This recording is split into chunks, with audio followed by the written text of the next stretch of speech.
6 de la tarde, 30 minutos. Buenas tardes, bienvenidos a este avance de Noticias Caracol. La Iglesia Católica envió un durísimo mensaje a las campañas de Abelardo Velas Priella e Iván Cepeda en medio de la polarización que vive el país tras la primera vuelta presidencial.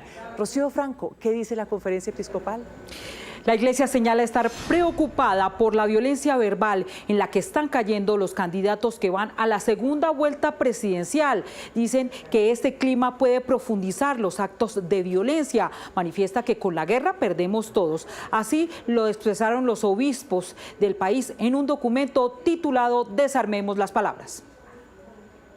Recogemos y compartimos la preocupación de numerosos colombianos y colombianas ante la manera como las campañas políticas de los candidatos que han pasado a la segunda vuelta electoral promueven de forma agresiva y sin pudor una lógica que legitima la violencia verbal, insultos, maltratos y descalificaciones van y vienen hasta destrozar la imagen y la dignidad del otro. La instrumentalización de las emociones en las contiendas democráticas pone a la ciudadanía en grave riesgo de fractura social y violencia. Recuerden que pasarán a la historia quienes siembran la paz, no quienes cosechan víctimas.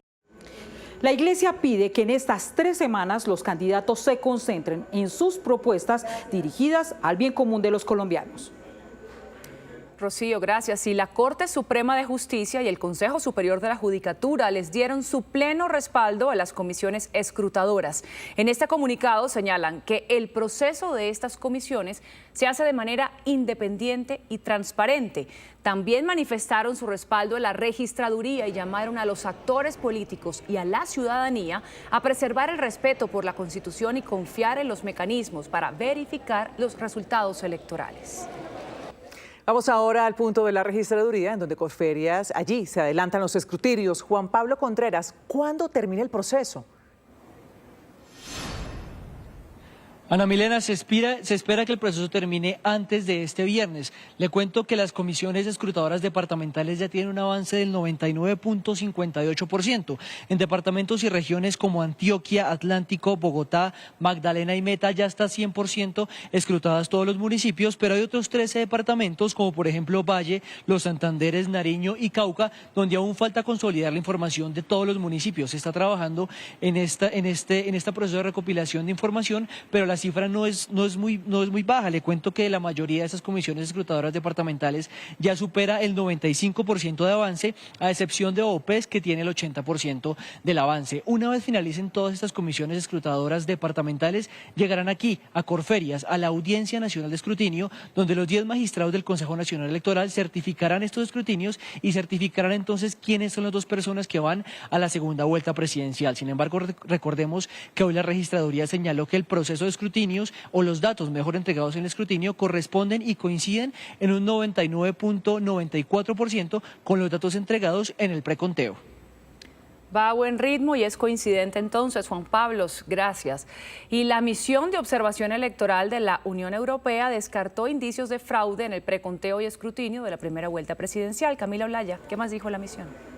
Andreina, los observadores calificaron todas las fases de la jornada electoral como pacífica, ordenada y transparente, sin incidentes relevantes y con presencia efectiva de los testigos de las candidaturas. Señalaron que no encontraron hechos que afectaran la integridad de la votación y a pesar de los cuestionamientos al sistema electoral y de una creciente polarización, el jefe de la misión de observación afirmó que una vez más el país ha dado una lección de democracia y fue enfático en señalar que no encontraron evidencias que permita concluir que hubo manipulación del sistema de resultados del preconteo de los votos o afectaciones a la transparencia del proceso.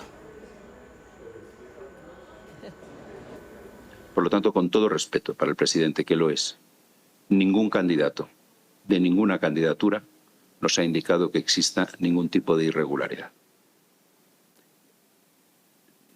Presidente que tiene todo nuestro respeto, hace una denuncia, pero a nosotros él no es parte en el proceso. A nosotros quienes nos implican son los candidatos. Por lo tanto, hasta este momento y estas conclusiones que por ahora son provisionales, lo que le puedo decir es que la misión de la Unión Europea descarta cualquier tipo de fraude en el preconteo y en el escrutinio de las elecciones en Colombia. La misión también advirtió sobre el papel de los medios de comunicación. Según el informe, los medios públicos favorecieron el gobierno, mientras que los privados concentraron la atención en las principales candidaturas y en términos generales con un tono neutro. La cobertura mediática reflejó una fuerte polarización. Los medios estatales favorecieron al gobierno, mientras que los privados dieron más espacio a las principales candidaturas, generalmente en tono neutral. Las conclusiones de la Unión Europea coinciden con las del Centro Carter, otra de las organizaciones internacionales que observó las elecciones presidenciales con el despliegue de 10 expertos electorales. La misión destacó el trabajo eficiente y transparente de la registraduría y la trazabilidad de los resultados. Camila, gracias. Ahora hablemos de los movimientos de las campañas. La de Iván Cepeda busca apartarse de la Asamblea Nacional Constituyente para buscar más votos del centro político. La senadora y jefe de debate de la campaña, María José Pizarro, advierte que la intención es consolidar un diálogo nacional con todos los sectores políticos por encima de una Asamblea Nacional Constituyente. Además, es la compromisaria para tender puentes con las campañas de Sergio Fajardo y Claudia López y buscar sus apoyos. Y por el lado de Abelardo de la Espriella, la estrategia es ampliar el estrecho margen de diferencia con la campaña de Cepeda en departamentos como Atlántico. También le apuntan a convencer a indecisos y a los que no votaron en ciudades como Bogotá, Barranquilla, Cali, entre otras. Nos dicen desde la campaña que tanto el candidato como su fórmula, José Manuel Restrepo, se van a dividir tareas para conquistar más electores.